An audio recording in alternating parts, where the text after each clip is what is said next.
আসসালামু আলাইকুম প্রিয় ক্যান্ডিডেটস বৃন্দ। ৪৯তম স্পেশাল বিসিএস আমাদের প্রিয় ক্যান্ডিডেটস বৃন্দ, আপনাদের সবাইকে আজকের সেশনে শুভেচ্ছা জানাচ্ছি, সুস্বাগত জানাচ্ছি। হ্যাঁ, সুপ্রিয় ক্যান্ডিডেটস বৃন্দ, আমরা ৪৯তম স্পেশাল বিসিএস এর বিষয়ভিত্তিক অর্থাৎ ব্যবস্থাপনার বিষয় নিয়ে কিন্তু আজকে আমাদের সেশন এবং লিডারশিপ অর্থাৎ লিডিং নিয়ে, এবং আপনাদের সাথে এই সেশনটা নিয়ে আছে আমি গোলাম কিবরিয়া খন্দকার, সহকারী অধ্যাপক ব্যবস্থাপনা, কুমিল্লা ভিক্টোরিয়া সরকারি কলেজ, কুমিল্লা। আমি ২৭তম বিসিএস এর একজন কর্মকর্তা। তাহলে চলুন আমরা একটু দেখি আজকে আমাদের লেকচার 11 অর্থাৎ পার্ট 1 এ লিডিং অর্থাৎ লিডিং যে টপিকটা এটা বেশ বড়। তো যেহেতু বড়, এটার মধ্যে আছে লিডিং, মোটিভেশন এবং কমিউনিকেশন, তিনটা। এর মধ্যে শুধু লিডিংটাকে নিয়ে আমরা প্রথম এই লেকচারটা কিন্তু যে সাজিয়েছি পার্ট 1কে নিয়ে, অর্থাৎ এটা হচ্ছে 11 নাম্বার আমাদের লেকচার। হ্যাঁ, তো সুতরাং আমরা যাচ্ছি, আমরা দেখি যে আমরা আমাদের ক্লাসটাকে যেভাবে সাজিয়েছি। দেখুন, ক্লাস ওভারভিউতে যদি যান আমাদের, অর্থাৎ লিডিংয়ের যে পুরো অধ্যায় তার ফার্স্ট হাফ নিয়ে managerial leadership, various approaches of leadership, আছে লিডারশিপ বিহেভিয়ার অ্যান্ড স্টাইলস, আছে সিচুয়েশনাল লিডারশিপ। ঠিক আছে, এই বিষয়গুলোকে নিয়েই কিন্তু এগুলোকে আরও ইলাবোরেটলি আমরা আলোচনা করব আজকের সেশনে। আমরা যদি প্রথম স্লাইডে যাই তাহলে আমরা দেখতে পাচ্ছি, কি দেখতে পাচ্ছেন, অনেকগুলো ফলোয়ার দাঁড়িয়ে আছে এবং তাদের সামনে একজন দাঁড়িয়ে আছেন, একটু লাল, আমার মতো লাল জামা পরিহিত, লাল কালার পরিহিত। এতে বুঝতে পারছি উনি কি, উনি একটু বিশেষ কেউ। বাকিদের কালারটা হচ্ছে অফ হোয়াইট, কিন্তু উনার কালারটা হচ্ছে যে রেড। রেড মার্ক করে উনাকে কিন্তু ফোকাসে নিয়ে আসা হয়েছে। তাহলে তিনি নেতা। তার কাজ কি? তার কাজ হচ্ছে তার ফলোয়ারদেরকে একটা সুনির্দিষ্ট লক্ষ্য অর্জনের জন্য ঐক্যবদ্ধ করা এবং লক্ষ্য পানে এগিয়ে নিয়ে যাওয়া। এটাই হচ্ছে নেতার কাজ। তাহলে আমরা একটু দেখি এই লিডিং অর্থাৎ নেতৃত্ব যে বিষয়টা বলা হচ্ছে, অর্থাৎ নির্ধারিত লক্ষ্য অর্জনের নিমিত্তে অধস্থন বা অনুসারীদেরকে পরিচালনা করার জন্য নির্দেশনা, প্রেরণা, পরামর্শ দান ও প্রভাব বিস্তারকারী কার্যক্রমকে নেতৃত্ব বলে। এবারে যদি দেখি আমরা হোয়াট ইজ লিডারশিপ, নেতৃত্ব কি, ইলাবোরেটলি যদি আমরা একটু দেখি, তাহলে হচ্ছে নেতৃত্ব বলতে বোঝায় কোনো ব্যক্তি কর্তৃক তার অনুসারীদেরকে প্রভাবিত করার এমন একটি প্রক্রিয়া। তার মানে কোনো ব্যক্তি কর্তৃক তার অনুসারীদেরকে প্রভাবিত করার এমন একটি প্রক্রিয়া যার মাধ্যমে সংগঠনের লক্ষ্য অর্জনে সবাইকে একত্রিত ও পরিচালিত করা হয়। তার মানে নেতৃত্বের মাধ্যমে নেতা তার অধীনস্থ ব্যক্তিদেরকে লক্ষ্য অর্জনে সবাইকে একত্রিত করেন এবং লক্ষ্যপানে তাদেরকে কি করেন? পরিচালিত করেন। অর্থাৎ একজন নেতা শুধু আদেশ প্রদান করেন না, বরং কর্মীদের উদ্বুদ্ধ করেন, সঠিক দিক নির্দেশনা দেন এবং অনুপ্রেরণা জুগিয়ে তাদেরকে সুষ্ঠুভাবে কাজ করাতে সাহায্য করেন। তাহলে শুধুমাত্র যিনি আদেশ দেন, ডু ইট, অথবা কমান্ডিং স্টাইলে যে বলেন, উনি আসলে যে শুধু নেতা না। নেতার কাজ শুধু এটাই না, বরং হচ্ছে সে কাজটা কিভাবে করবে, তারপরে হচ্ছে তাদেরকে, তারা যদি হতাশ হয় তাহলে তাদেরকে মোটিভেশন দেয়া। হ্যাঁ, এই যাবতীয় কার্যক্রম হচ্ছে যে, এবং লক্ষ্যপানে পরিচালিত করার জন্য যত ধরনের দক্ষতা আছে সে দক্ষতাটা অ্যাপ্লাই করে টার্গেট হাসিল করা বা গোল হাসিল করাটা বা অ্যাচিভ করাটা হচ্ছে যে নেতার কাজ। এবং নেতার কাজকে সাধারণত কি বলে? নেতৃত্ব বলে। আমরা যদি দেখি এখন নেতা কে, একটি স্কুলে প্রধান শিক্ষক যদি শিক্ষক শিক্ষিকাদেরকে সহানুভূতির সঙ্গে দিক নির্দেশনা দেন, সমস্যা সমাধানে পাশে থাকেন এবং শিক্ষার্থীদের উন্নয়নের জন্য সবাইকে ঐক্যবদ্ধ করেন, তাহলেই তিনি একজন প্রকৃত নেতা হিসেবে কাজ করছেন প্রতিষ্ঠানের মধ্যে। তার মানে একজন প্রধান শিক্ষক উনি নেতা হতে পারেন, একজন ভাইস চ্যান্সেলর উনিও কিন্তু নেতা, একজন ম্যানেজার উনিও নেতা। সার কথা হচ্ছে, নেতৃত্ব হচ্ছে অনুপ্রেরণার মাধ্যমে লক্ষ্য অর্জনের প্রক্রিয়া, যেখানে একজন নেতা দৃষ্টিভঙ্গি, সম্পর্ক, দক্ষতা ও নৈতিকতার মাধ্যমে অন্যদেরকে প্রভাবিত করেন। আমরা যদি দেখি এই ব্যবস্থাপকীয় নেতৃত্বের ধারণা, কনসেপ্ট অফ ম্যানেজারিয়াল লিডারশিপটা কি?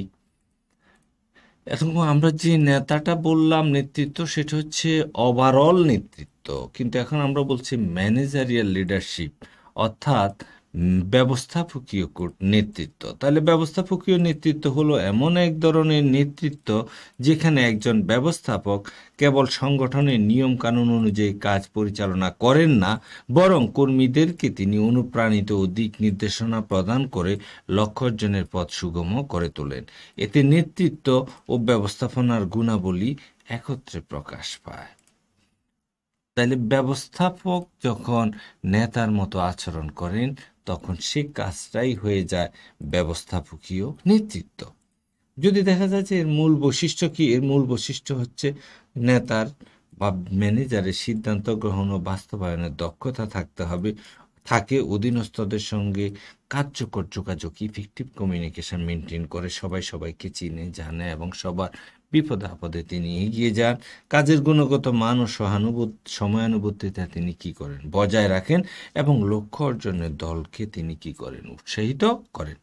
আমরা যদি একটু উদাহরণে যদি যাই, তাহলে আমরা দেখতে পাচ্ছি একটি কোম্পানির প্রজেক্ট ম্যানেজার যদি তার টিমের সদস্যদের কাজ সঠিকভাবে ভাগ করে দেন, সমমত দিক নির্দেশনা ও সহায়তা প্রদান করেন এবং কাজ শেষে টিমের সাফল্য উদযাপন করেন, তাহলে তিনি হচ্ছেন একজন কি দক্ষ ব্যবস্থাপকীয় নেতা। তিনি শুধুই কাজের আদেশ দেন না, কর্মীদের সঙ্গে যুক্ত থেকে তিনি কি করেন, তা সমন্বয় করেন। সারাংশতে আমরা দেখি ব্যবস্থাপকীয় নেতৃত্ব মানে হচ্ছে শুধু কাজ করানো নয়, বরং নেতৃত্ব দিয়ে কর্মীদের মাঝে উৎসাহ ও দায়িত্ববোধ জাগিয়ে সংগঠনের লক্ষ্য অর্জন নিশ্চিত করা।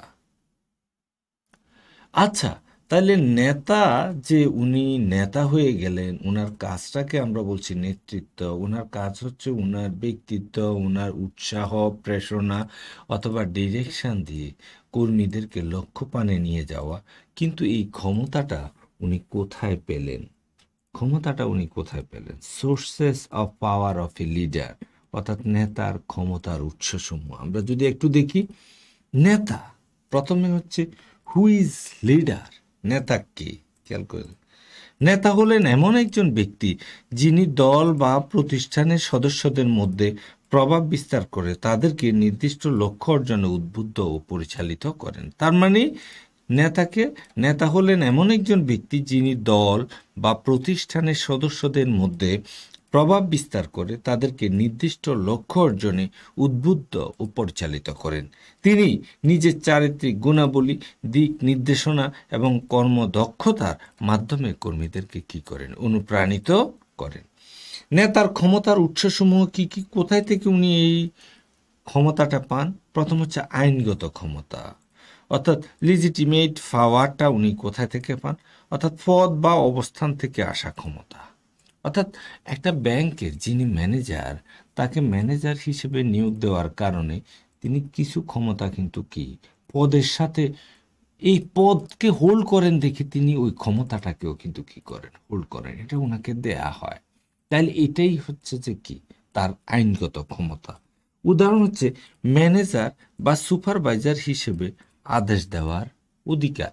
তার মানে কোনো ম্যানেজার, একটা ব্যাংকের ম্যানেজার তার অধীনস্থ কোনো অফিসারকে কোনো একটা আদেশ দিলে সে অফিসার কি কোনোদিন বলবে আপনি আমাকে এই আদেশ দেওয়ার কে?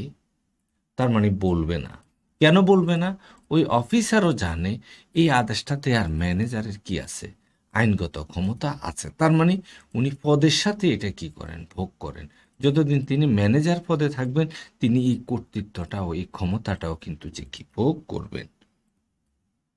2, পারিতোষিক সংক্রান্ত ক্ষমতা, রিওয়ার্ড পাওয়ার। তাহলে রিওয়ার্ড পাওয়ারটা কি?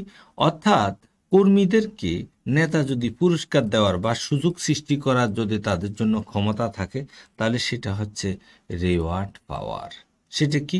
যেমন উনি চাইলে কাউকে পদোন্নতি দিতে পারেন, বোনাস দিতে পারেন, ছুটি দিতে পারেন, অথবা অন্য অন্য কোনো সুযোগ সুবিধা দিতে পারেন, অর্থাৎ পুরস্কার দিতে পারেন, রিওয়ার্ড দিতে পারেন। তাহলে এই ধরনের ক্ষমতাকে বলা হচ্ছে পারিতোষিক সংক্রান্ত ক্ষমতা বা রিওয়ার্ড আপনার পাওয়ার। 3 হচ্ছে দমনমূলক ক্ষমতা, কোয়ার্সিভ পাওয়ার। তাহলে কোয়ার্সিভ পাওয়ারটাও কিন্তু নেতার থাকে, কারো কারো নেতার থাকে। সেটা কি? অর্থাৎ কর্মচারীদেরকে অনুশাসনে রাখার জন্য শাস্তি বা হুমকি প্রয়োগের ক্ষমতা। তার মানে এতক্ষণ বলছে পুরস্কার, পুরস্কারের অপোজিটটা হচ্ছে কোয়ার্সিভ, মানে রেওয়ার্ডের অপোজিটটা হচ্ছে কোয়ার্সিভ, শাস্তি প্রদানের ক্ষমতা বা দমনমূলক ক্ষমতা। তাহলে এটা হচ্ছে যেমন ওয়ার্নিং, বেতন কর্তন, চাকরি ছাঁটাই, অর্থাৎ কাউকে চাকরির থেকে সরিয়ে দেয়া অথবা ট্রান্সফার করে দেয়া। অর্থাৎ এতক্ষণ যেগুলোকে আমরা বলছিলাম পুরস্কারমূলক, এখন তার এগেনস্টে শাস্তিমূলক ব্যবস্থা নেওয়ার তার যে কি অধিকার আছে, ক্ষমতা আছে, সেটাই হচ্ছে কোয়ার্ট পাওয়ার। বিশেষজ্ঞ ক্ষমতা, এক্সপার্ট পাওয়ার, আমরা যদি দেখি জ্ঞান, দক্ষতা বা অভিজ্ঞতার কারণে অন্যরা যাকে অনুসরণ করে। তার মানে এমন কিছু ব্যক্তি আছে, সেটা হচ্ছে এক্সপার্ট পাওয়ার বলে, অর্থাৎ যে এই কাজটা খুব ভালো বুঝে। দেখা যায় অনেক বড় নেতা গিয়েও কিন্তু কি করে, ওই ব্যক্তির কাছে গিয়ে বসে থাকে। এই বিষয়টা একটু বুঝান তো। তার মানে উনি হচ্ছেন আসলে যে কি এক্সপার্ট পাওয়ার, অর্থাৎ প্রযুক্তি বিষয়ে যিনি অভিজ্ঞ একজন প্রকৌশলী, তাকে অটোমেটিক্যালি কি করতে হবে, জিজ্ঞেস করতে হবে প্রযুক্তি সংক্রান্ত বিভিন্ন বিষয়, কারণ উনি এটার এক্সপার্ট। সুতরাং ওনার পাওয়ারটা উৎসারিত হচ্ছে ওনার বিশেষজ্ঞতা অর্থাৎ এক্সপার্টিস থেকে। ঠিক আছে, 5 নাম্বারটা যদি আমরা দেখি, অর্থাৎ পরিচিতি ভিত্তিক ক্ষমতা, রেফারেন্ট পাওয়ার, অর্থাৎ নেতার ব্যক্তিত্ব, সম্মান বা আদর্শের প্রতি শ্রদ্ধা থেকে উদ্ভূত ক্ষমতাই হচ্ছে কি পরিচিতি ভিত্তিক ক্ষমতা। কর্মীরা নেতাকে পছন্দ করে এবং অনুসরণ করে কেন? তার ব্যক্তিত্ব ভালো লাগে, তার সম্মান বা তার আদর্শটা সেটা অনন্য। যারা অধীনস্থ আছে তারা তাকে কি সে কারণে অন্ধ অনুকরণ করে। এই ধরনের ক্ষমতাকে বলা হচ্ছে রেফারেন্ট পাওয়ার বা পরিচিতি ভিত্তিক ক্ষমতা। আমরা যদি সারসংক্ষেপে যাই একটু, তাহলে দেখছি একজন নেতা কেবল আদেশ দেন না, বরং তিনি দলকে অনুপ্রাণিত ও পরিচালিত করেন। তার ক্ষমতার উৎস হতে পারে কখনো পদ, কখনো দক্ষতা, কখনো বা ব্যক্তিত্ব। সুতরাং যা ব্যবস্থাপনার কার্যক্রমে গুরুত্বপূর্ণ ভূমিকা পালন করে। তাহলে এতক্ষণ পর্যন্ত আমরা পড়লাম যে নেতার ক্ষমতার উৎসটা কি। আমরাও কিন্তু বিভিন্ন সময় কাউকে বলি অনানুষ্ঠানিকভাবে, আচ্ছা সে যে এত ক্ষমতা দেখায়, তার এই ক্ষমতার উৎসটা কি? পরে দেখা যায় যে তার ভাই একটা এমপি আছে, মন্ত্রী আছে, অথবা রাজনৈতিক দলের বড় নেতা আছে, অথবা বড় পুলিশ অফিসার আছে। তাহলে দেখা যায় মানুষ যে ক্ষমতা দেখায়, মানুষের এই ক্ষমতার কারণে অথবা মানুষকে ক্ষমতাশীল মনে করা হয়, এটা কিন্তু উৎস কোথাও না কোথাও আছে। তো আমরা যেগুলো বলছি সেগুলো হচ্ছে আসলে যে কি অনানুষ্ঠানিক, কিন্তু আনুষ্ঠানিক নেতৃত্বের ক্ষেত্রে সেই জায়গাটা কিন্তু যে নাই। চলুন আমরা একটু দেখি qualities of a successful leader, অর্থাৎ একজন সফল নেতার গুণাবলী কি। তাহলে একজন সফল নেতার গুণাবলী যদি আমরা দেখি, অর্থাৎ যিনি কর্মীদেরকে লক্ষ্যপানে এগিয়ে নেন তিনিই নেতা। একজন ব্যবস্থাপক ও নেতা, একজন সফল নেতার গুণাবলী বা বৈশিষ্ট্যগুলো কোথায় আছে? নিচে দেয়া আছে। এক, দূরদর্শিতা। বলা হচ্ছে একজন সফল নেতার গুণাবলী হচ্ছে ভিশনারি এবিলিটি, অর্থাৎ দূরদর্শিতা। একজন সফল নেতা ভবিষ্যতের লক্ষ্য চিত্রে স্পষ্টভাবে দেখতে পারেন। তিনি দীর্ঘমেয়াদী পরিকল্পনা তৈরি করে দলকে সেই অনুযায়ী পরিচালনা করেন, কর্মীদের মধ্যে উদ্দেশ্য সম্পর্কে স্পষ্ট ধারণা দেন। তার মানে নেতা একজন ব্যবস্থাপক, আমরা আগেই বলছি একজন ব্যবস্থাপক নেতা হতে পারেন, একজন সিইও নেতা হতে পারেন, একজন উদ্যোক্তাও কিন্তু কি নেতা হতে পারেন। তবে নেতা হতে হলে উনি কি দেখবেন? ভবিষ্যৎ দেখবেন, ভবিষ্যৎ দেখবেন। আপনারা চিন্তা করুন তো, যে আজ থেকে 20 বছর আগে যারা মনে করেন যে রূপগঞ্জ হয়ে আপনার পূর্বাচল হয়ে যারা কুড়িলের দিকে গিয়েছেন, তখন এই জায়গাটা কেমন ছিল? এটা হয়তো পানির তলে ছিল। কিন্তু এই বসুন্ধরা গ্রুপ, যমুনা গ্রুপ, আমিন মোহাম্মদ গ্রুপ, ওরা কিন্তু বুঝতে পারছে যে এই শহর, এই ঢাকা শহর কিন্তু আফগ্রোয়িং, দিন দিন বেড়ে যাচ্ছে, জনসংখ্যা বাড়ছে, তাদের আবাসনের চাপ আছে।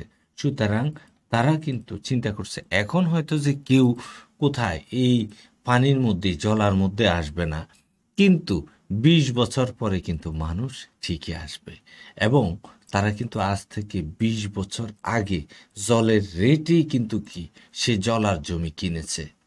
আর এখন কিন্তু সেই জমির জলের নিচের জমি যখন মাটির উপরে মাথা তুলেছে, এখন দেখা যাচ্ছে যে কি সেটার দাম কিন্তু আকাশচুম্বী। তাহলে আপনি কি বলবেন এই সকল উদ্যোক্তাকে? তাদের ভিশনারি, তারা দূরদৃষ্টি, অর্থাৎ 20 বছর আগে তারা জানতেন 20 বছর পরে কি হবে, অর্থাৎ তারা ভবিষ্যৎ দেখেছেন।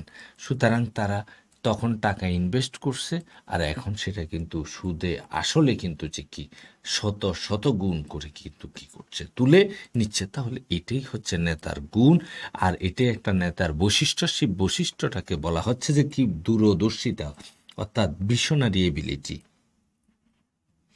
আছে যোগাযোগ দক্ষতা, কমিউনিকেশন স্কিলস। তাহলে নেতার কি থাকতে হবে? যোগাযোগ দক্ষতা থাকতে হবে। অর্থাৎ যোগাযোগ কি? অন্যের সাথে তথ্য আদান প্রদানের ক্ষমতাটাকে বলা হচ্ছে যোগাযোগ।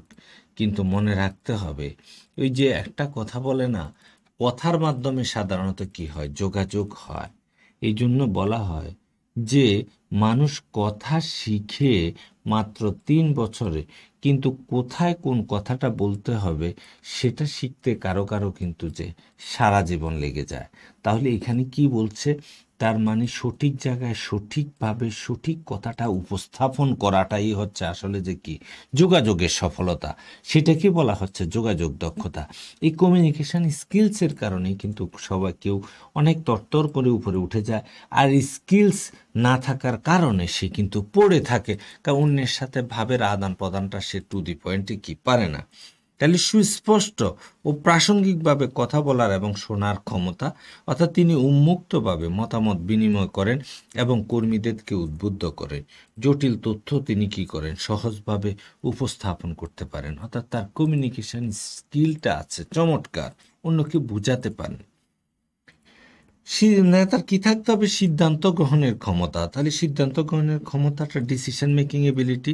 বলা হচ্ছে সময় উপযোগী ও কার্যকর সিদ্ধান্ত নিতে পারেন, ঝুঁকি বিশ্লেষণ করে সাহসিকতার সাথে সিদ্ধান্ত গ্রহণ করেন, যৌক্তিকতা ও বাস্তবতাকে প্রাধান্য দেন। আপনি চিন্তা করে দেখেন, বসুন্ধরা গ্রুপ হয়তো 20, 25, 30 বছর আগে যে জমি কিনেছে, তখন তারা কিন্তু ভবিষ্যতে এমন হবে এটা চিন্তা করে, এবং সেখানে কিন্তু ঝুঁকিও আছে, সব কিছু বিচার বিশ্লেষণ করে সিদ্ধান্ত নিয়ে তখনই কিনে নিছেন।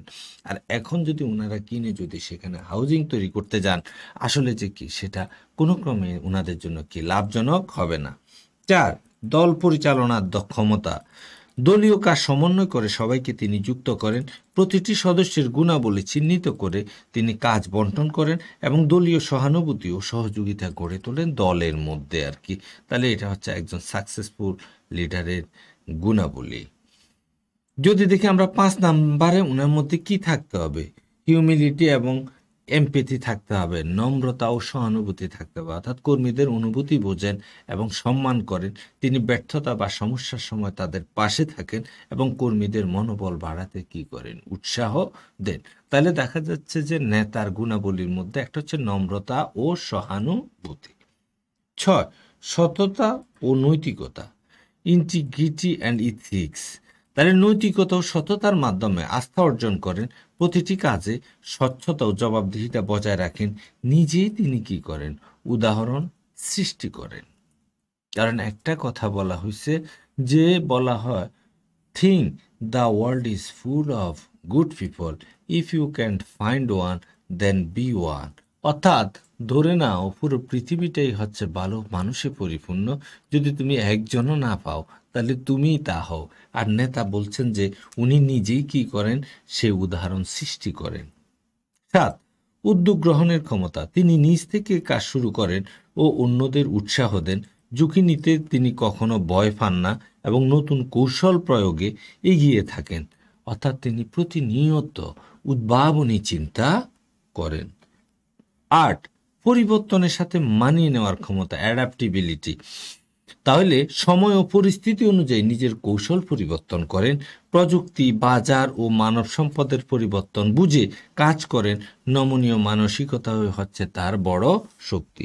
সারাংশ, একজন সফল নেতা কেবল নির্দেশ দেন না, বরং তিনি তার অধীনস্থদের মধ্যে অনুসারীদের মাঝে তিনি কি উদাহরণ হয়ে ওঠেন। তার গুণাবলী প্রতিষ্ঠানকে লক্ষ্য পূরণে সহায়তা করে এবং কর্মীদের সর্বোচ্চ পারফরমেন্স দিতে অনুপ্রাণিত করেন। তাহলে আমরা বলতে পারি ইলন মাস্ক শুধু টেসলা সিইও না, তিনিও কি একজন নেতা, এবং তিনি একজন সফল নেতা, কারণ সারা পৃথিবীতে তিনি নিজেকে একটি উদাহরণ হিসেবে কি করেছেন, উপস্থাপন করেছেন। লিডারশিপ স্কিলস, নেতৃত্বের দক্ষতা সমূহ, কিছু দক্ষতা, দুইটা জিনিস, একটা হচ্ছে জ্ঞান আর একটা হচ্ছে দক্ষতা। আপনি পড়ছেন হাট্টিমা টিম টিম তারা মাঠে পাড়ি দিম, তাদের খাড়া দুটো শিম, তারা হাট্টিমা টিম টিম। কাউকে আপনি জিজ্ঞেস করলেন যে আচ্ছা এই কবিতাটা কি আপনি জানেন, তাহলে উনি বলল যে হ্যাঁ জানি, তাহলে বোঝা গেল যে তার এই সংক্রান্ত জ্ঞান আছে। তাহলে জ্ঞান কি? কোনো কিছু জানাই হচ্ছে যে কি জ্ঞান, কোনো কিছু জানাটাই হচ্ছে যে জ্ঞান। কাউ যদি আপনি বলেন আচ্ছা আপনি কি কাউকে সাঁতার কাটতে দেখছেন, হ্যাঁ আমি দেখছি, তো সাঁতার কিভাবে কাটে উনি বললেন যে মনে করেন যে হাত পা ছোড়াছুড়ি করে, অমুক করে তমুক করে, পানিতে নামতে হয়, হ্যাঁ পানি লাগে, তারপরে সুইমিং পুলে নামতে হয়। তার মানে হচ্ছে যে কি উনার কি আছে, এই কিভাবে সাঁতার কাটে এই সংক্রান্ত নলেজ আছে, জ্ঞান আছে। যদি আপনি জিজ্ঞেস করেন আচ্ছা আপনি কি সাঁতার কাটতে জানেন, হাউ টু সুইম, তো উনি বলে যে না। তার মানে হাউ টু সুইম, কিভাবে সাঁতার কাটতে হয় এটা উনি জানেন, কিন্তু উনি কিন্তু পারেন না। মনে রাখতে হবে পারাটা হচ্ছে স্কিলস আর জানাটা হচ্ছে জ্ঞান। ঠিক আছে, পারাটা হচ্ছে স্কিলস আর জানাটা হচ্ছে যে কি জ্ঞান। আমি কথা বলছি এটা আমার একটা স্কিলস, আমরা হাঁটি এটা আমার স্কিলস, আমরা ড্রাইভিং করি এটা আমাদের স্কিলস, আমরা সাইক্লিং করি এটা হচ্ছে আমাদের কি স্কিলস, আমরা কম্পিউটার চালাই এটা হচ্ছে কি আমাদের স্কিলস। ঠিক আছে, তাহলে স্কিলস হচ্ছে যে মনে করেন যে অর্জিত জ্ঞানটাকে অ্যাপ্লাই করার যে ক্ষমতা, সেটা হচ্ছে যে আসলে যে কি স্কিলস, দক্ষতা। তাহলে বলা হচ্ছে নেতার অর্থাৎ লিডারশিপ স্কিলস, নেতৃত্বের কিছু দক্ষতা কি আছে কিনা। আমরা যদি দেখি নেতৃত্বের দক্ষতা সমূহকে অর্থাৎ ব্যবস্থাপনার দৃষ্টিকোণ থেকে চারটি প্রধান ভাগে ভাগ করা হয়। প্রতিটি দক্ষতা একজন নেতাকে কার্যকর ও সফলভাবে নেতৃত্ব দিতে কি করে, সাহায্য করে। এক নম্বরে হচ্ছে প্রযুক্তিগত দক্ষতা অর্থাৎ টেকনিক্যাল স্কিল। এই দক্ষতা কোনো নির্দিষ্ট কাজ পদ্ধতি বা প্রযুক্তি ব্যবহারে পারদর্শিতার সঙ্গে সম্পর্কিত। যেমন একজন উৎপাদন ম্যানেজার যদি মেশিন চালাতে পারেন বা সফটওয়্যার পরিচালনা দক্ষ হন, সেটি হচ্ছে প্রযুক্তিগত দক্ষতা। ঠিক আছে, আমার পাশে মিরাজ আছে, মিরাজে কি করছে, কম্পিউটারে কাজ করছে, এগুলোকে এডিট করছে, এটা হচ্ছে যে তার কি টেকনিক্যাল স্কিলস অর্থাৎ প্রযুক্তিগত দক্ষতা। সাধারণত যদি আমরা চিন্তা করি এটা হালকাভাবে, এই দক্ষতা মূলত প্রথম সারির বা নিম্ন স্তরের ব্যবস্থাপক ও কর্মীদের জন্য অত্যন্ত গুরুত্বপূর্ণ। নর্মালি মেশিন চালানো, কম্পিউটার পরিচালনা করা, মাইক্রোফোন ঠিক রাখা, মনে করেন যে আপনার ছবি তোলা, ভিডিও এডিটিং করা, হ্যাঁ কোথায় কি, এই কাজগুলো কিন্তু হচ্ছে সাধারণত মধ্য এবং নিম্ন সারির ব্যবস্থাপকরা করে। তো উচ্চ স্তরের ব্যবস্থাপকরা তো সাধারণত অধিকাংশ ক্ষেত্রেই কিন্তু যে এই কাজগুলো খুব কম করে, কিন্তু তারা নীতি নির্ধারণী বিষয়গুলো অর্থাৎ ভিশনারি বিষয়গুলো, সিদ্ধান্তধর্মী বিষয়গুলো কিন্তু কি করেন, তারা কাজ সম্পাদন করেন বেশি। দুই, মানবিক সম্পর্ক বিষয়ক দক্ষতা, হিউম্যান রিলেশন স্কিলস। এটা যদি দেখি আমরা, এই দক্ষতা মানুষকে বোঝা, তাদের সঙ্গে সম্পর্ক তৈরি করা, দল গঠন ও নেতৃত্ব দেওয়ার ক্ষমতা বোঝা, সহানুভূতিশীল মনোভাব, শ্রবণ ক্ষমতা, উদ্দীপনা প্রদান ও দ্বন্দ্ব সমাধানের দক্ষতা এর অন্তর্ভুক্ত। আমরা যদি দেখি অর্থাৎ সকল স্তরের ব্যবস্থাপকদের জন্য অপরিহার্য, বিশেষত মধ্যম স্তরের ব্যবস্থাপকদের জন্য সাধারণত এই মানবিক সম্পর্ক বিষয় অর্থাৎ হিউম্যান রিলেশন স্কিলসটা প্রযোজ্য। কনসেপচুয়াল স্কিল, ধারণাগত দক্ষতা। তাহলে নেতার ধারণাগত দক্ষতা আছে, অর্থাৎ প্রতিষ্ঠানকে সামগ্রিকভাবে বোঝা, বিভিন্ন বিভাগ কিভাবে একে অপরের সঙ্গে যুক্ত তা অনুধাবনের ক্ষমতা, আর এই দক্ষতা কৌশল নির্ধারণ, সমস্যা সমাধান ও ভবিষ্যৎ পরিকল্পনার সহায়ক। এটাই হচ্ছে ধারণাগত দক্ষতা, অর্থাৎ একটা প্রতিষ্ঠান কিভাবে চলে, হ্যাঁ এই প্রতিষ্ঠানের আদর্শ কি, উদ্দেশ্য কি, কে তৈরি করেছে, এদের মূল মটোটা কি, কোর কম্পিটেন্সিটা কি, এই বিষয়গুলো সম্পর্কে ধারণা রাখাটাই হচ্ছে কি কনসেপচুয়াল স্কিলস। আছে ডিজাইন স্কিলস, অর্থাৎ নকশা বিষয়ক দক্ষতা, সমস্যা চিহ্নিত করে কার্যকর সমাধানের কৌশল তৈরি ও বাস্তবায়ন করার ক্ষমতা, অর্থাৎ উদ্ভাবনী চিন্তা, বিশ্লেষণী ক্ষমতা এবং প্রয়োগযোগ্য সমাধান তৈরির সক্ষমতা হচ্ছে যে কি এই দক্ষতার অংশ। আমরা যদি দেখি অর্থাৎ নতুন প্রকল্প, সমস্যা বা উদ্যোগ বাস্তবায়নে সব স্তরের ব্যবস্থাপকদের জন্যই কিন্তু যে কি এটা দরকার। অর্থাৎ সুতরাং এই উপরের এই যে চারটি দক্ষতা মিলে একজন নেতাকে সফল ও দক্ষ করে তোলে। দায়িত্বের স্তর অনুযায়ী প্রতিটি দক্ষতা প্রয়োজনীয়তা ভিন্নতা হলেও প্রত্যেকটির গুরুত্ব অনস্বীকার্য। এবারে দেখব আমরা একজন নেতার কার্যাবলী, ফাংশনস অফ এ লিডার। নেতা যে আমরা যে বলছি লিড মানে হচ্ছে পরিচালিত করা, তাহলে কাকে পরিচালিত করে? অনুসারীদেরকে। তার মানে অনুসারীদেরকে লক্ষ্য অর্জনে পরিচালিত করার নামই হচ্ছে কি নেতৃত্ব। এই লক্ষ্য অর্জনে পরিচালিত করতে তাকে কি কি কাজ করতে হয় সেগুলোই হচ্ছে নেতার কার্যাবলী, অর্থাৎ ফাংশনস অফ এ লিডার। তাহলে একজন নেতার কার্যাবলী প্রতিষ্ঠান পরিচালনা অত্যন্ত গুরুত্বপূর্ণ। একজন নেতা শুধু আদেশ দেন না, বরং দিক নির্দেশনা, অনুপ্রেরণা ও সমস্যা সমাধানের মাধ্যমে একটি দলকে লক্ষ্য অর্জনে তিনি কি করেন? পরিচালনা করেন। এক, দিক নির্দেশনা প্রদান, অর্থাৎ একজন নেতা প্রতিষ্ঠানের লক্ষ্য ও উদ্দেশ্য স্পষ্টভাবে উপস্থাপন করেন। কর্মীদেরকে কি করতে হবে, কিভাবে করতে হবে সে সম্পর্কে তিনি কি করেন? নির্দেশনা দেন। তিনি সঠিক পথে সংগঠনকে পরিচালিত করেন।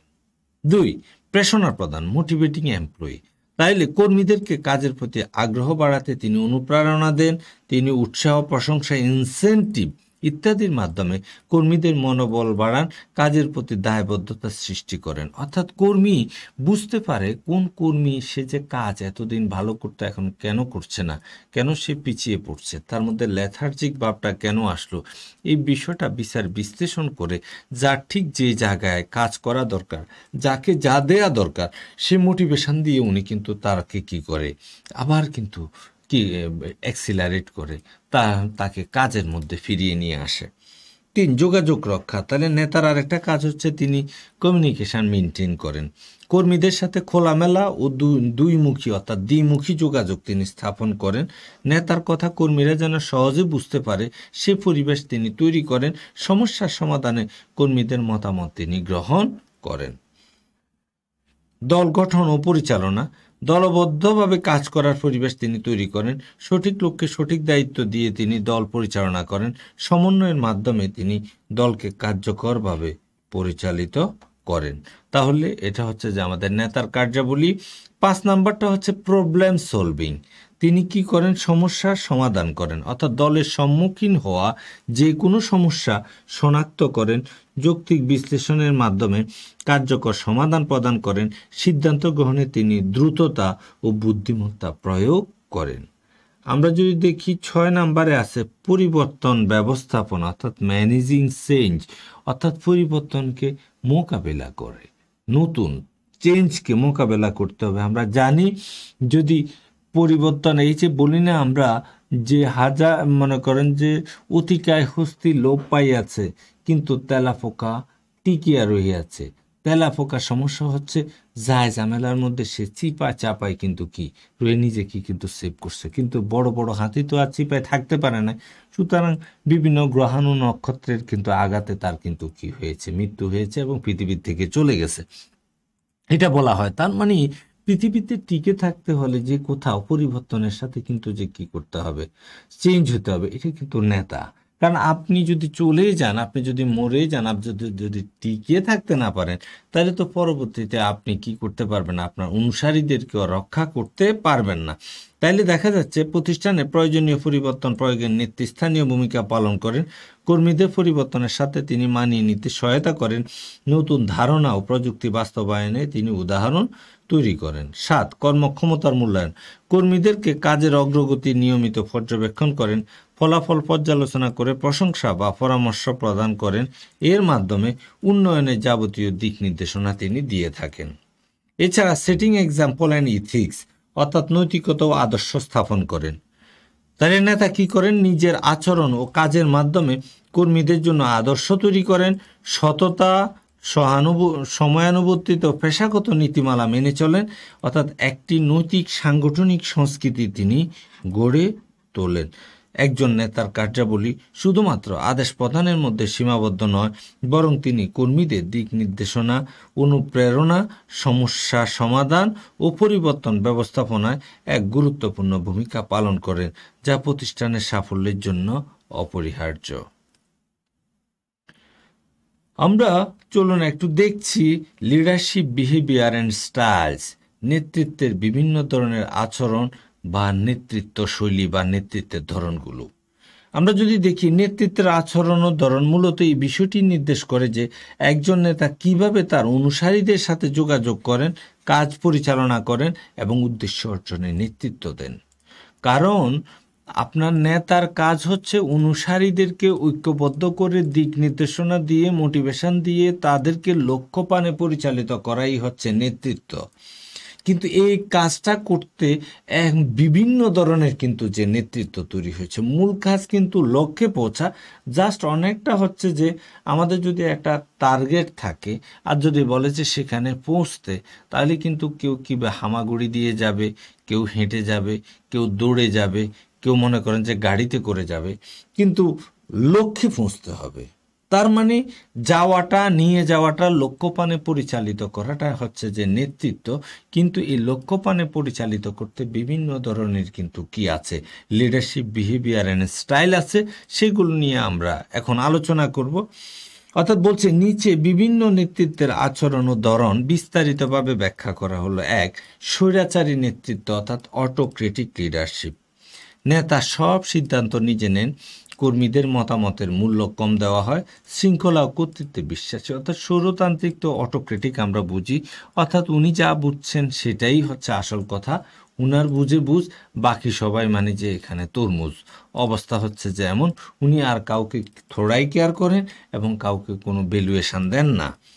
হ্যাঁ, তাইলে এটা হলো যে স্বৈরাচারী নেতৃত্ব। দুই, যদি আমরা দেখি গণতান্ত্রিক নেতৃত্ব, অর্থাৎ এই নেতৃত্বের কনসেপ্টটা হচ্ছে নেতা কর্মীদের মতামতকে গুরুত্ব দেন, দলবদ্ধভাবে সিদ্ধান্ত নেওয়া হয়।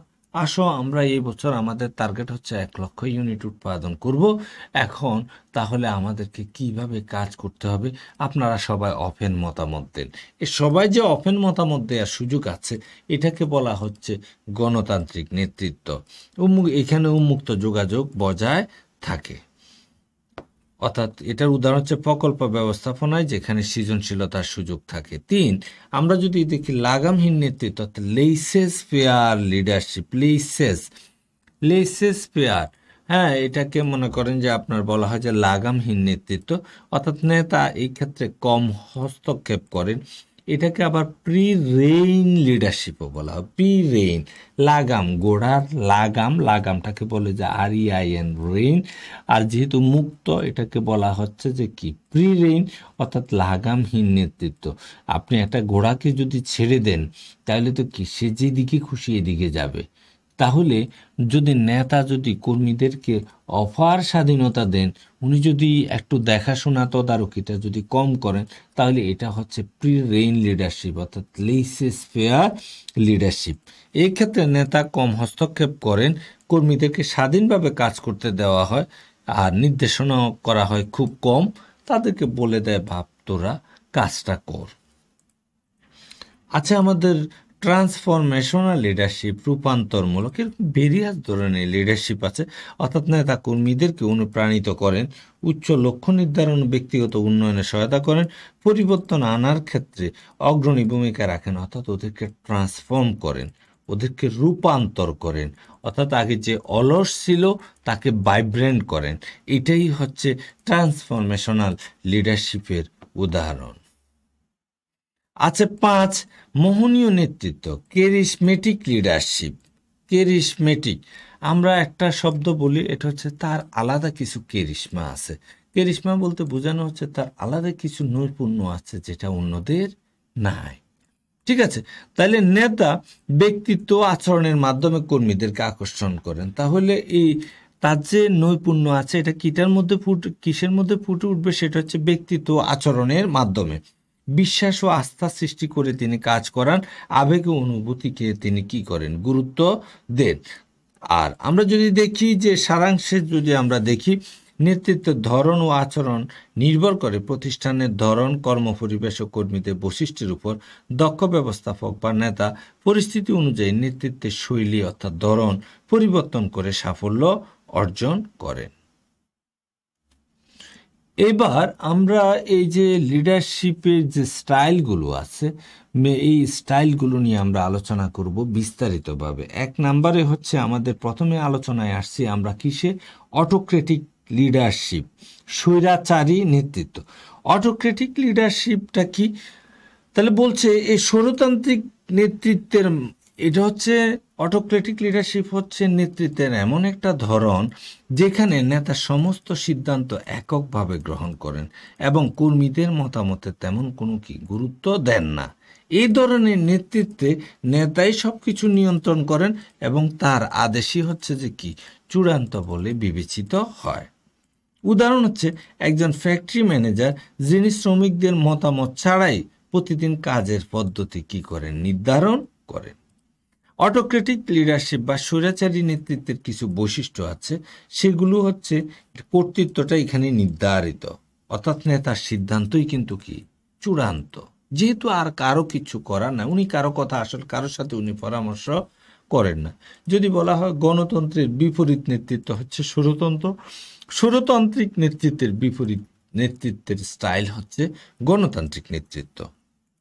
2, কেন্দ্রীয় নিয়ন্ত্রণ। সব ক্ষমতা সাধারণত নেতার হাতে কেন্দ্রীভূত থাকে, কারণ নেতা তো সবার উপরে থাকে। শুরুতে আমরা কিন্তু একটা ছবি দেখিয়েছিলাম আপনারা, যে ছবিতে আপনারা দেখেছেন নেতা সবার আগে থাকে, কোনো নেতা সবার উপরে থাকে। 3, স্বল্প আলোচনা।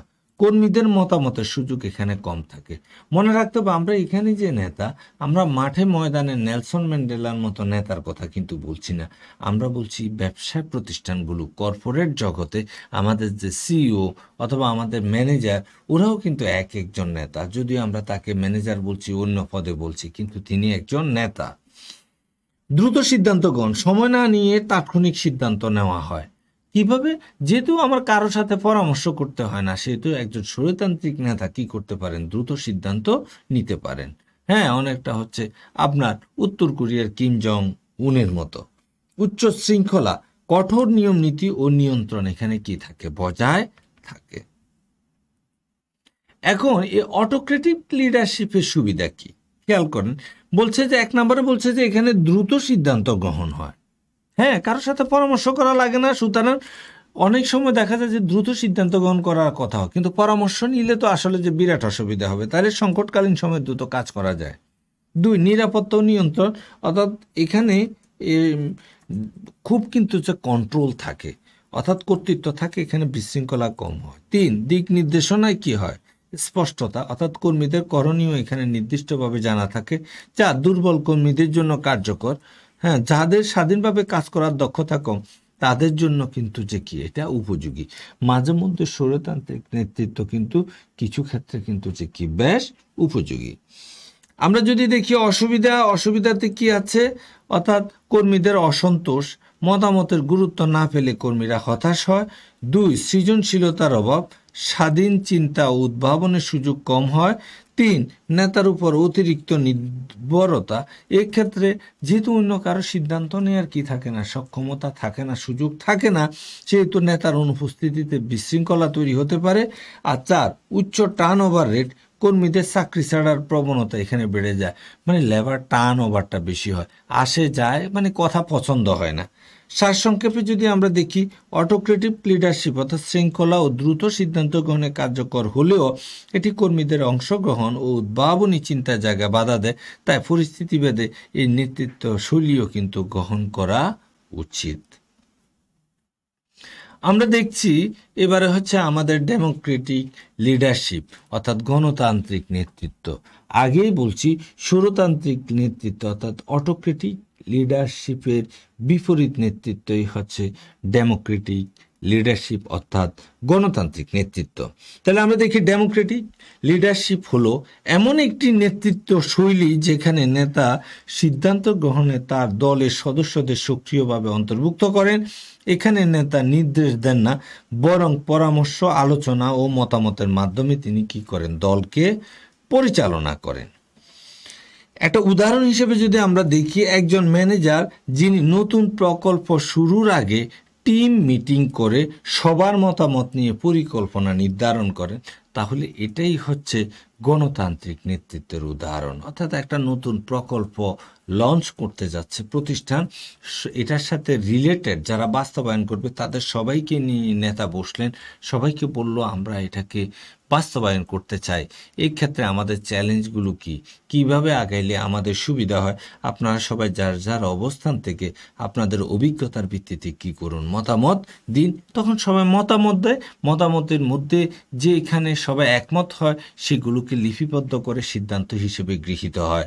তাইলে এটাই হচ্ছে যে কি আমাদের গণতান্ত্রিক নেতৃত্বের কিন্তু একটা বৈশিষ্ট্য যদি আমরা দেখি, ক্যারেক্টারিস্টিক অর্থাৎ অংশগ্রহণমূলক সিদ্ধান্ত গ্রহণ যায়, এতক্ষণ বললাম, অর্থাৎ দলীয় সদস্যদের মতামতের ভিত্তিতে সিদ্ধান্ত গৃহীত হয়। 2 হচ্ছে খোলামেলা আলোচনা, এখানে অফেন ডিসকাশন হয়, অর্থাৎ দলীয় পরিবেশে সকলেই নিজেদের মতামত প্রকাশ করতে পারে। 3 নেতা নির্দেশকের বদলে সহযোগী, এখানে নেতা শুধুমাত্র ডুইট এটা করো এটা করো এটা করো, না এটা হবে এটা হবে এটা হবে না, এর বাইরে যাওয়া যাবে না, এই আপনি চুপ বসেন, এরকম কথা না বলে বরং তিনি কি করেন, সহযোগী হন, সবাইকে বলে হ্যাঁ হ্যাঁ বলেন, আপনি বলেন আপনারটা ভালো হলো, ঠিক আছে, আপনি যদি একটু এইভাবে যদি করা যায়, তাহলে এইটা হচ্ছে আসলে যে ডেমোক্রেটিক লিডারশিপ। নেতা সহায়ক ভূমিকা এখানে পালন করেন। 4 উদ্ভাবনী চিন্তার সুযোগ, এখানে কর্মীরা স্বাধীনভাবে চিন্তা করতে উৎসাহ পান।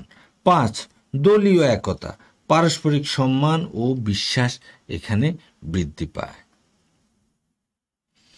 আমরা যদি দেখি ডেমোক্রেটিক লিডারশিপের সুবিধাগুলো কি, 1 কর্মীদের এখানে উৎসাহ বৃদ্ধি পায়, যেহেতু মতামতের মূল্যায়নে কর্মীরা অধিক অনুপ্রাণিত হয়। আপনার সবাই তো আসলে একটু কথা বলতে চায়, তো কথা বলার যদি সুযোগ দেন এবং সে যদি তার মতামতটা পেশ করতে পারে, তাহলে সে নিজেকে ভ্যালুয়েবল মনে করে, এতে তাদের কর্মীদের মধ্যে কি হয়, উৎসাহ বৃদ্ধি পায়।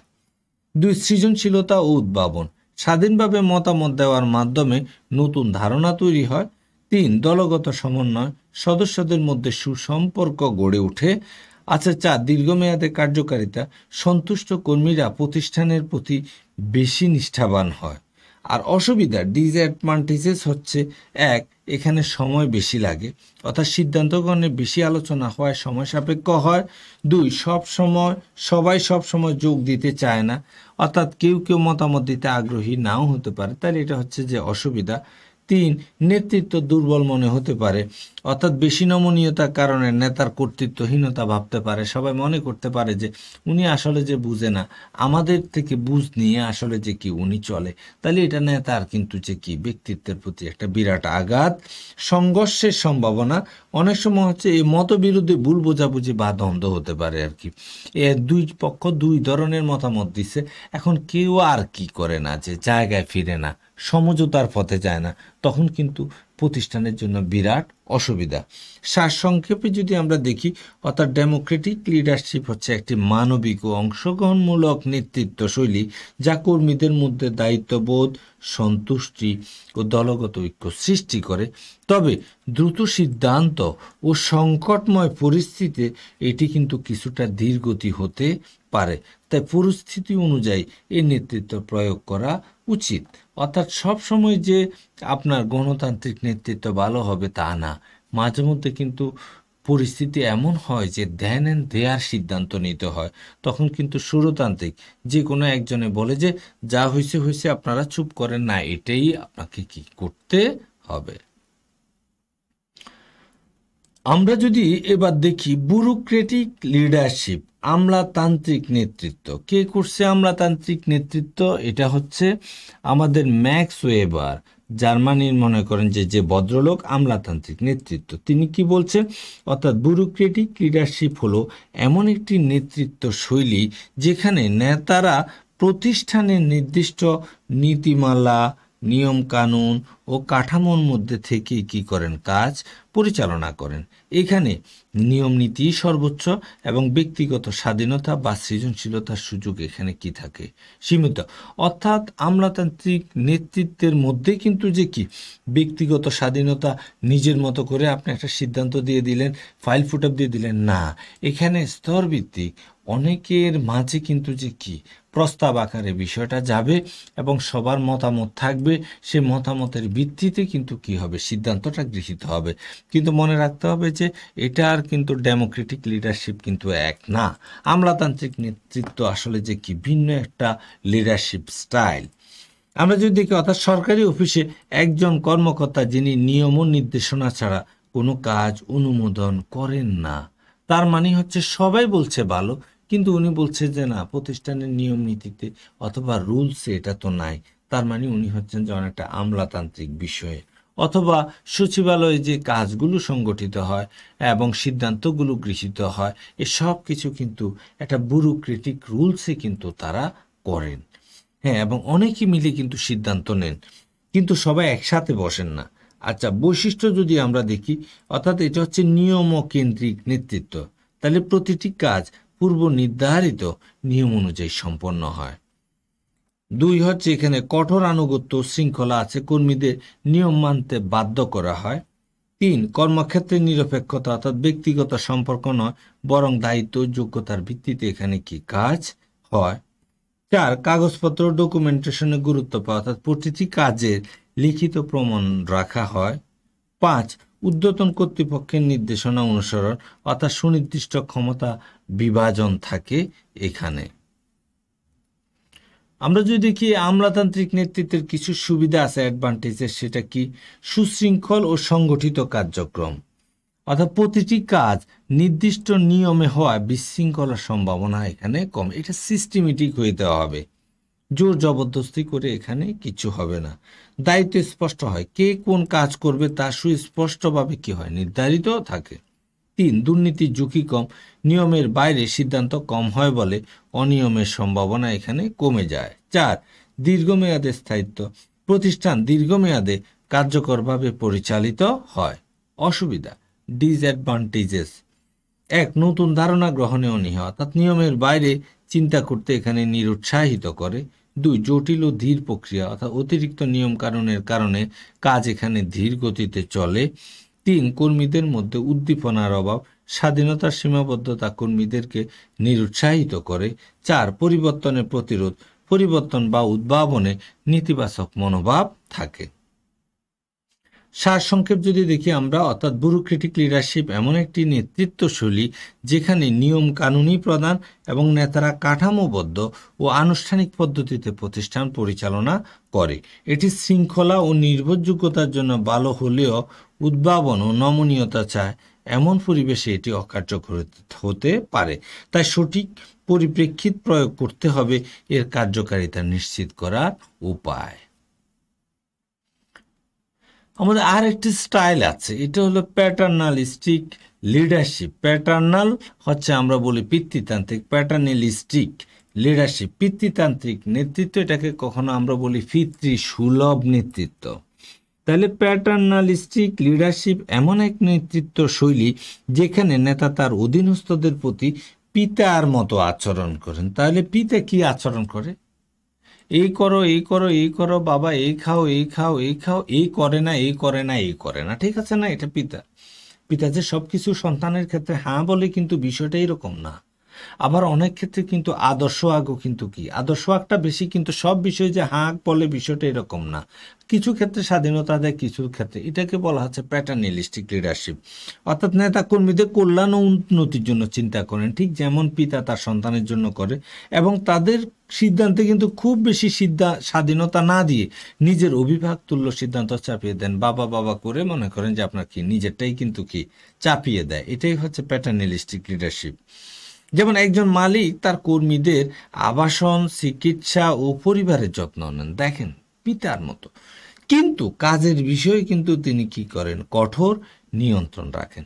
আমরা দেখি বৈশিষ্ট্য যদি দেখি, এইটার হচ্ছে যে অভিভাবক সুলভ মনোভাব, তাইলে নেতা কি করেন? অভিভাবক সুলভ মনোভাব, অর্থাৎ পিতাটা যেমন করেন, অর্থাৎ নেতা কর্মীদের পরিবার বা সন্তানের মতো বিবেচনা করেন, কর্মীদেরকে তিনি সন্তান বা পরিবারের মতোই মনে করেন। 2, তবে নেতার পরিবারে যেমন হচ্ছে যে পিতার কথাই কিন্তু শেষ কথা, অর্থাৎ নেতা সিদ্ধান্ত নিয়ে থাকেন, কর্মীদের মতামত নেওয়া হয় কিন্তু সেটা চূড়ান্ত নয়। চূড়ান্ত হচ্ছে বাপের কথাটাই কিন্তু কি চূড়ান্ত, অর্থাৎ নেতার কথাই এখানে চূড়ান্ত। সেই জন্যই তো মনে করেন যে এর নাম হচ্ছে প্যাটার্নালিস্টিক, অর্থাৎ পিতৃসুলভ নেতৃত্ব। 3, কর্মীদের প্রতি যত্ন, অর্থাৎ কর্মীদের কল্যাণ, সুরক্ষা ও উন্নয়নে তিনি কি মনোযোগ দেন। 4, নমনীয় শৃঙ্খলা, তবে শৃঙ্খলা বজায় রাখা হয় কিন্তু মানবিক দৃষ্টিকোণ থেকে, মানে একদম খুব বলে নেওয়া হয় এত জোরে চাপ দিও না যাতে এটা কি মস্কা কিন্তু যাতে না ভাঙে, যদি ভেঙে যায় তাহলে তো বিপদ। 5, বিশ্বস্ততা ও আনুগত্য আশা করা হয়, অর্থাৎ নেতা কর্মীদের কাছ থেকে পূর্ণ আনুগত্য প্রত্যাশা করেন, যেমনটা হচ্ছে পিতা প্রত্যাশা করেন তার সন্তানরা তার কথা শুনুক। ঠিক আছে, সেই জন্য একজন পিতা হিসেবে কি করা হয়, পিতার সামনে সন্তান যত বড়ই হোক, যত জ্ঞানী হোক, চুপ থাকে। তার মানে এই ক্ষেত্রেও কিন্তু নেতা প্রত্যাশা করে কেউ উনার বিরুদ্ধচারণ করবে না, বরঞ্চ উনার সামনে কি থাকবে, চুপ থাকবে। তাহলে প্যাটার্নালিস্টিক যে নেতৃত্বের সুবিধা কি? 1, এটা হচ্ছে কর্মীদের সন্তুষ্টি বৃদ্ধি। এক্ষেত্রে কর্মীদের প্রতি যত্ন ও কল্যাণমূলক পদক্ষেপ কর্মী সন্তুষ্টি বাড়ায়। 2, বিশ্বস্ততা ও আনুগত্য অর্জিত হয়, অর্থাৎ কর্মীরা নেতার প্রতি বিশ্বস্ত হয় এবং প্রতিষ্ঠান পরিবর্তনের প্রবণতা কমে। 3, পরিবার সুলভ পরিবেশ সৃষ্টি হয়, অর্থাৎ কর্মক্ষেত্রে সহানুভূতিশীল পরিবেশ তৈরি হয়। 4, কর্মক্ষমতা বৃদ্ধি পায়, অর্থাৎ সন্তুষ্ট কর্মীরা এখানে কি করে, ভালো কাজ করে। অসুবিধা, ডিসঅ্যাডভান্টেজেস যদি আমরা দেখি, 1, এখানে স্বাধীনতার অভাব থাকে। কি থাকে? স্বাধীনতার অভাব।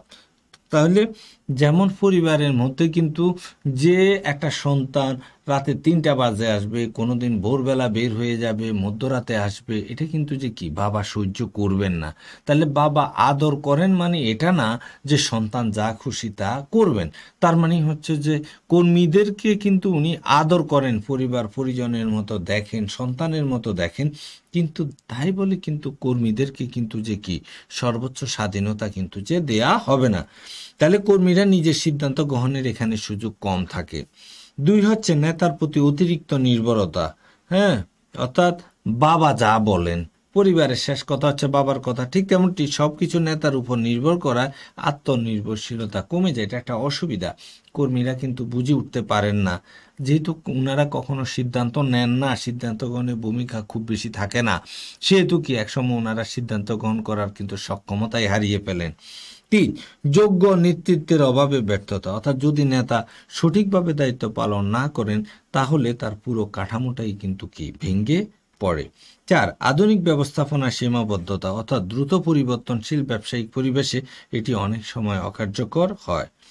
আমরা দেখি প্যাটার্নালিস্টিক লিডারশিপ হলো এমন এক নেতৃত্ব পদ্ধতি যেখানে নেতা কর্মীদের প্রতি যত্নশীল হন এবং সিদ্ধান্ত গ্রহণে অভিভাবকের ভূমিকা পালন করেন। যদিও এটি কর্মীদের সন্তুষ্টি ও আনুগত্য বাড়ায়, তবে স্বাধীনতা উদ্ভাবনের সুযোগ কম থাকায় এটি সব পরিস্থিতিতে কার্যকর নাও হতে পারে। সুতরাং উপযুক্ত পরিবেশে প্রয়োগই হচ্ছে এর সফলতা নির্ধারণ করে। আমাদের আরেকটা নেতৃত্ব হচ্ছে ক্যারিসমেটিক লিডারশিপ, কারিশমা আমরা বলি। হ্যাঁ, ইংরেজিতে এটাকে বলা হচ্ছে ক্যারিসমেটিক লিডারশিপ, যার খুব ভালো বাংলা নাই, কিন্তু তারপরেও এখানে যেটা ব্যবহার করে সেটা হচ্ছে মোহনীয় নেতৃত্ব। বলে না তার একটা মোহনীয় ব্যক্তিত্ব আছে, মানে খুব ভাল লাগে, কি যেন আছে, অর্থাৎ ওনার মধ্যে কি যেন আছে যেটা অন্যের মধ্যে নাই, বুঝে ওঠাটাও খুব কঠিন। এটা হচ্ছে ক্যারিসমেটিক লিডারশিপ। বলে যে শেষ মুহূর্তে মানে তার এমন কিছু নৈপুণ্য আছে যেটা দিয়ে কিন্তু যে কি করেন তিনি তার কর্মীদেরকে কি করতে পারেন, আপনার লক্ষ্যপানে পরিচালিত করতে পারেন। আমরা যদি দেখি ক্যারিসমেটিক লিডারশিপ বলতে এমন এক নেতৃত্ব শৈলী বোঝায় যেখানে নেতার ব্যক্তিত্ব, আত্মবিশ্বাস, ভাষণ দক্ষতা ও প্রভাবশালী আচরণ দ্বারা কর্মীরা অনুপ্রাণিত প্রভাবিত হন। তার মানে উনার ক্ষেত্রে ব্যক্তিত্ব আছে, আত্মবিশ্বাস আছে, ভাষণ দক্ষতা আছে, প্রভাবশালী কিছু আচরণ আছে, এগুলো সমন্বয় হচ্ছে এটা হচ্ছে উনার একটা ক্যারিশমা। এই ধরনের নেতা সাধারণত অনন্য দৃষ্টিভঙ্গি, আবেগ প্রবণতা ও আবেগ জাগানিয়া শক্তির মাধ্যমে কিন্তু কি করেন, অনুসারীদের মন জয় করেন। আমরা যদি উদাহরণ দিই, যেমন নেলসন ম্যান্ডেলা অথবা মাহাথির মোহাম্মদ যদি আমরা দেখি, অথবা স্টিভ জবস, এরা সবাই কিন্তু কি ক্যারিসমেটিক নেতা, যারা নিজেদের ব্যক্তিত্ব ও আবেগ দিয়ে লক্ষ লক্ষ মানুষকে কি করছেন, অনুপ্রাণিত করেছেন এবং লক্ষ্য অর্জনে তাদেরকে পরিচালিত করেছেন, এবং তাদের জন্য কিন্তু যে কি করছে, জান প্রাণ দিয়ে মানুষ কাজ করেছে, এবং তার কারণে লক্ষ্যটা কি হয়েছে, অর্জিত হয়েছে। আমরা যদি দেখি ক্যারিসমেটিক লিডারশিপের এই বৈশিষ্ট্য কি, বৈশিষ্ট্য হচ্ছে ব্যক্তিত্বের জোরালো প্রভাব, অর্থাৎ নেতার নিজের উপস্থিতি ও আচার আচরণ কর্মীদেরকে আকৃষ্ট করে। এরা আবার দূরদৃষ্টি সম্পন্ন হয়, অর্থাৎ ভবিষ্যতের জন্য একটি স্পষ্ট ও প্রভাবশালী তার ভীষণ থাকে। 3, এরা আবার উৎসাহ এবং অনুপ্রেরণা প্রদান করতে পারেন, অর্থাৎ কর্মীদের মধ্যে আত্মবিশ্বাস ও কর্ম উদ্দীপনা সৃষ্টিতে তারা উৎসাহ অনুপ্রেরণা প্রদান করেন। তারপরে ভাষা ও বাচনভঙ্গিতে নেতার বিশেষ দক্ষতা থাকে, পরে তারা ভালো বক্তা ও যোগাযোগকারী হন। এছাড়া কর্মীদের আবেগকে তারা স্পর্শ করতে জানেন, এটাই অর্থাৎ তারা আবেগপ্রবণ ও দার্শনিক হন। এই ক্যারিসমেটিক লিডারশিপের সুবিধা কি? 1, উচ্চ অনুপ্রেরণা, অর্থাৎ কর্মীরা নেতার প্রতি আবেগপ্রবণ হয়ে সর্বোচ্চ প্রচেষ্টাটা তারা দিয়ে থাকে প্রতিষ্ঠানের জন্য। 2, পরিবর্তনের ক্ষেত্রে কার্যকর, অর্থাৎ বড় ধরনের পরিবর্তন আনার জন্য এই ধরনের নেতৃত্ব সফল হয়। 3, বিশ্বস্ত দল গঠন, অর্থাৎ কর্মীরা নেতার প্রতি পূর্ণ আস্থা রেখে কাজ করে।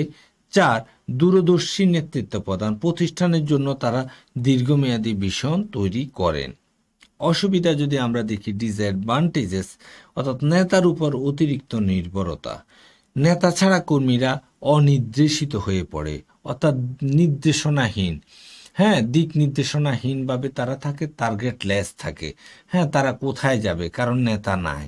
এরকম নেতার ক্ষেত্রে মনে করেন আপনার যদি কোনো কারণে নেতা যদি জেলে যান অথবা অন্যভাবে যান, তাহলে দিগ্ভ্রান্ত হয়ে পড়ে কর্মীরা, কারণ নেতা ঠিক যে সিস্টেমে কর্মীদেরকে গাইড করতেন, সে সিস্টেমে গাইড করার মতো অন্য ব্যক্তি থাকে না।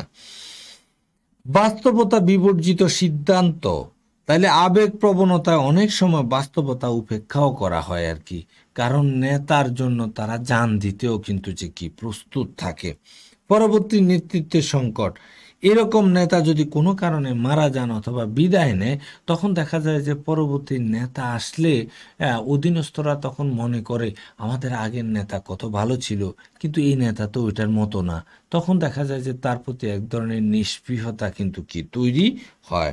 গণতান্ত্রিক অংশগ্রহণের অভাব, মনে রাখতে হবে ক্যারিসমেটিক লিডারশিপটা কিন্তু গণতান্ত্রিক, অর্থাৎ বিভিন্ন জনের পরামর্শ দেওয়ার কিন্তু কি সেই সুযোগটা কম থাকে, অর্থাৎ কর্মীদের মতামত কম গ্রহণ করা হয়। আমরা যদি দেখি শেষে, ক্যারিসমেটিক লিডারশিপ এমন এক প্রভাবশালী নেতৃত্ব দ্বারা যেখানে নেতার ব্যক্তিত্ব ও আবেগ জাগানিয়া শক্তির মাধ্যমে কর্মীদের অনুপ্রাণিত করা হয়। যদিও এটি কর্মী প্রেরণা ও দলীয় উদ্দীপনায় কার্যকর, তবে নেতার অতিরিক্ত কেন্দ্রীকরণ অনেক সময় ঝুঁকিপূর্ণ হয়ে উঠতে পারে। সুতরাং দক্ষ ব্যবস্থাপনায় ভারসাম্য রক্ষা করাই এর মূল চাবিকাঠি। একটা প্রশ্ন আছে, leaders are not born but made, যার বাংলা অর্থটা দাঁড়াচ্ছে নেতা জন্মগ্রহণ করেন না, তৈরি হয়। Leaders are not born but made, এর দ্বারা কি বোঝায়? দেখুন, এখানে বলছে leaders are not born but made, এই উক্তির মাধ্যমে বোঝানো হয়েছে যে নেতৃত্ব একটি জন্মগত গুণ নয়, জন্মগত গুণ নয় নেতৃত্ব, এটা আসলে অর্জন করতে হয়, বরং এটি শেখা, চর্চা করা এবং অভিজ্ঞতার মাধ্যমে কি অর্জন করা যায়।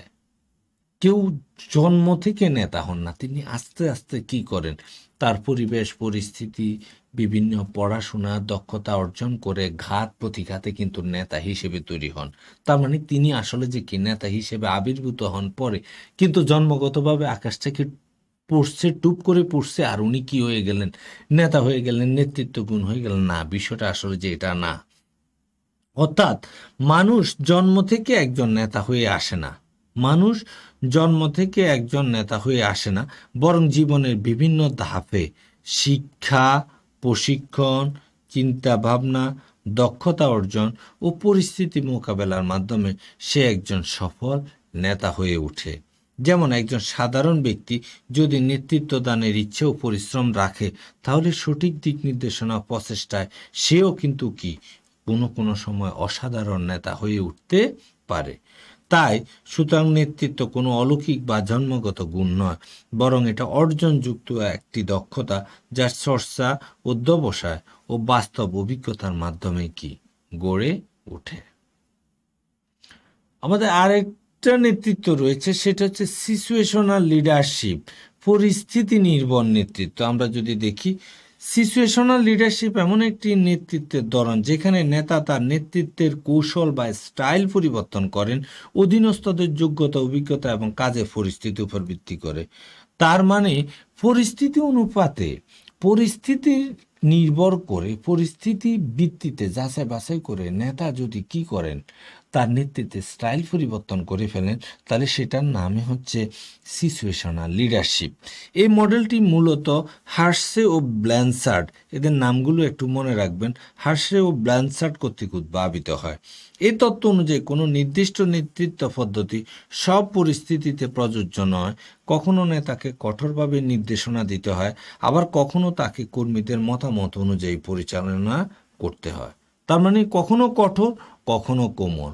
এটা হচ্ছে সিচুয়েশনাল। নেতৃত্ব কৌশল নির্ধারণে কর্মীর দক্ষতা, কম্পিটেন্স ও প্রস্তুতির মানসিকতা অর্থাৎ কমিটমেন্ট গুরুত্বপূর্ণ বিবেচ্য বিষয়। ধরা যাক একটি নতুন কর্মী প্রথমবারের মতো কোনো দায়িত্ব পাচ্ছে, তখন তাকে বিস্তারিত দিক নির্দেশনা ও ঘনিষ্ঠ তত্ত্বাবধান দিতে হবে, অর্থাৎ এটা হচ্ছে ডিরেক্টিভ লিডারশিপ। আর অন্যদিকে একজন অভিজ্ঞ কর্মী হলে তাকে স্বাধীনভাবে সিদ্ধান্ত নেওয়ার সুযোগ দেওয়া যেতে পারে, যাকে বলা হচ্ছে ডেলিগেটিং লিডারশিপ। তাহলে সিচুয়েশনাল নেতৃত্ব হলো নমনীয় নেতৃত্ব, যেখানে পরিস্থিতি অনুযায়ী নেতার ভূমিকা পরিবর্তিত হয়। এর মাধ্যমে কর্মী ও পরিস্থিতির সর্বোচ্চ সদ্ব্যবহারও নিশ্চিত করা যায়। এই পরিস্থিতি নির্ভর নেতৃত্বের কিছু কিন্তু আছে, বৈশিষ্ট্য আছে। যেমন পরিস্থিতি অনুযায়ী এটা রূপান্তরযোগ্য, অর্থাৎ নেতা নির্দিষ্ট কোনো নেতৃত্ব কৌশলে আবদ্ধ নন, বরং কাজের ধরন ও কর্মীর যোগ্যতা অনুযায়ী স্টাইল পরিবর্তন হয়। এখানে কর্মীর দক্ষতা ও মনোভাব বিবেচনা করা হয়, অর্থাৎ নেতৃত্ব কৌশল নির্ধারণে কর্মীর সক্ষমতা ও কাজের প্রতি অঙ্গীকার গুরুত্বপূর্ণ বিবেচ্য। 3. নেতৃত্বের 4টি স্টাইল আছে। এই সকল নেতৃত্বের ডিরেক্টিং নির্দেশনা দেওয়া, কোচিং প্রশিক্ষণ দেওয়া, সাপোর্টিং সহায়তা দেওয়া, ডেলিগেটিং দায়িত্ব হস্তান্তর করা। এই 4টা কাজে কিন্তু সিচুয়েশনাল লিডারশিপটা নির্ভর করবে এই 4টা কাজের মধ্যে। 4. যোগাযোগে গুরুত্বপূর্ণ, অর্থাৎ নেতাকে কর্মীদের সঙ্গে খোলামেলা ও কার্যকর যোগাযোগ বজায় রাখতে হয়। 5. লক্ষ্য অর্জন প্রধান উদ্দেশ্য, পরিস্থিতি উপযোগী নেতৃত্ব কর্মদক্ষতা ও লক্ষ্য অর্জনে এখানে হয়, সহায়ক হয়। এরকম নেতৃত্বের কিছু সুবিধা আছে, যেমন নমনীয়তা, একে একমাত্র স্থির বা কঠোর নয়, এটি কিন্তু পরিবর্তনশীল পরিস্থিতিতে মানিয়ে নিতে পারে। 2. এখানে এই নেতৃত্ব কর্মীদেরকে অনুপ্রাণিত করে, যেহেতু উপযুক্ত নেতৃত্ব স্টাইল কর্মীদের আত্মবিশ্বাস ও উৎপাদনশীলতা বাড়ায়। 3. দক্ষতা উন্নয়নের সহায়ক, কর্মীদের চাহিদা অনুযায়ী সহায়তা দেওয়া হয়, ফলে তারা দ্রুত দক্ষ হয়ে ওঠে। 4. দলীয় কাজকে উৎসাহিত করা হয়, সহায়ক ও অংশগ্রহণমূলক নেতৃত্ব দলীয় মনোভাব গড়ে তোলে। আর এখানে সিদ্ধান্ত গ্রহণে সাধারণত দ্রুততা আনে, কারণ পরিস্থিতির প্রেক্ষিতে দ্রুত সিদ্ধান্ত গ্রহণের উপযোগিতা এখানে তৈরি হয়। এর কিছু অসুবিধা আছে, যেমন নেতার দক্ষতার উপরে নির্ভরশীল। এখন সঠিক নেতৃত্ব কৌশল বেছে নিতে হলে নেতার অভিজ্ঞতা, বিশ্লেষণ ক্ষমতা প্রয়োজন হয়। সময় সাপেক্ষ, প্রতিটি কর্মী ও পরিস্থিতি বিশ্লেষণ করে নেতৃত্ব প্রদান করা সময় নিতে পারে। 3. সর্বদা প্রয়োগ করা কঠিন, বড় প্রতিষ্ঠান বা জটিল কাজের ক্ষেত্রে প্রতিটি অবস্থায় আলাদা নেতৃত্ব প্রয়োগ করা কঠিন। 4. ভুল বিশ্লেষণের ঝুঁকি, ভুল পরিস্থিতি বিশ্লেষণ ভুল নেতৃত্ব কৌশল প্রয়োগের কারণ হতে পারে। 5. কর্মীদের অভ্যস্ত হতে সময় লাগে, অর্থাৎ পরিবর্তনশীল নেতৃত্বের সঙ্গে সকল কর্মী সহজে মানিয়ে নিতে পারে না। আমরা আমাদের এই নিয়মিত ইয়াটা কিন্তু যে শেষ করলাম আলোচনাটা লিডিং এর অধ্যায় থেকে যদি আমরা দেখি আমাদের এরপরে কিছু এমসিকিউ কোশ্চেন আছে। হ্যাঁ, আপনাদের দেখেন গুরুত্বপূর্ণ কিছু বহু নির্বাচনী প্রশ্ন, যেমন নেতৃত্ব থেকে, নেতৃত্বের বিভিন্ন স্টাইল থেকে, এবং খুব গুরুত্বপূর্ণ আপনার এখানে কিন্তু 5-6টা কিন্তু আমরা স্টাইল নেতৃত্বের: autocratic, Democratic, bureaucratic, paternalistic, situational, এই নেতৃত্বের কাজ, এবং ক্যারিসমেটিক, এই 6টা কিন্তু যে স্টাইল কিন্তু আপনাদেরকে পড়িয়েছি। প্রত্যেকটার বৈশিষ্ট্য পড়িয়েছি, এবং হচ্ছে অ্যাডভান্টেজ, ডিসঅ্যাডভান্টেজেস, কোথায় এটা অ্যাপ্লাই করা যায়, কোথায় এটা অ্যাপ্লাই করা যায় না, অ্যাপ্লাই করলে কি সুবিধা পাওয়া যায়, অ্যাপ্লাই না করলে কি অসুবিধা হয়, এই বিষয়গুলো নিয়ে কিন্তু আমরা আলোচনা করেছি। সেই কারণে এই অধ্যায়ে প্রায় আমরা 40টা এমসিকিউ আপনাদের জন্য কিন্তু যে কি সংযোজন করেছি, পিডিএফে সেগুলো পেয়ে যাবেন। সুতরাং আমি আর একটু কষ্ট করে যে এটা পড়তে হবে বিষয়টা এমন না। তারপরে যেমন আমি এই প্রথম 3টাই শুধুমাত্র একটু পড়ছি। যেমন নেতৃত্ব বলতে কি বোঝায়? শুধুমাত্র আদেশ দেওয়া, কর্মীদের ভয় দেখানো, লক্ষ্য অর্জনের জন্য অন্যকে প্রভাবিত করা, কাজ না করেই ফল আশা করা। তাহলে সঠিক উত্তর হচ্ছে গ, লক্ষ্য অর্জনের জন্য অন্যকে প্রভাবিত করা। আমরা দেখি নিচের কোনটির নেতৃত্বের বৈশিষ্ট্য? ক, আত্মকেন্দ্রিকতা; খ, কেবল আদেশ দেওয়া; গ হচ্ছে দৃষ্টিভঙ্গি এবং প্রভাব বিস্তার; ঘ হচ্ছে কর্মীদের অগ্রগতি বন্ধ করা। তাহলে এই ক্ষেত্রেও হচ্ছে আমাদের কি এই দৃষ্টিভঙ্গি এবং প্রভাব বিস্তার। হ্যাঁ, তারপরে আছে আমাদের আপনার আছে ব্যবস্থাপকীয় নেতৃত্বের মূল লক্ষ্য কি? ব্যবস্থাপকীয় অর্থাৎ ম্যানেজেরিয়াল লিডারশিপ, অফিসের দেরিতে আসা, কাজ এড়িয়ে চলা, শুধু মুনাফা বৃদ্ধি করা, কর্মীদের প্রেরণা দিয়ে লক্ষ্য অর্জন। তাহলে কর্মীদের প্রেরণা দিয়ে লক্ষ্য অর্জন। এরকম 40টা এমসিকিউ মনে করেন যে আপনাদের জন্য সেট করেছি। সবগুলো আপনারা একটু মনোযোগ দিয়ে একটু পড়ে নেবেন। অবসরে সময় আমাদের অতি কম, সুতরাং এই সময়টাকে আসলে যে কি সর্বোত্তম ব্যবহার করতে হবে। তো সবাই ভালো থাকেন, সুস্থ থাকেন, নিরাপদ থাকেন। আপনাদের জন্য অগ্রিম শুভকামনা। আবারও আল্লাহ হাফেজ।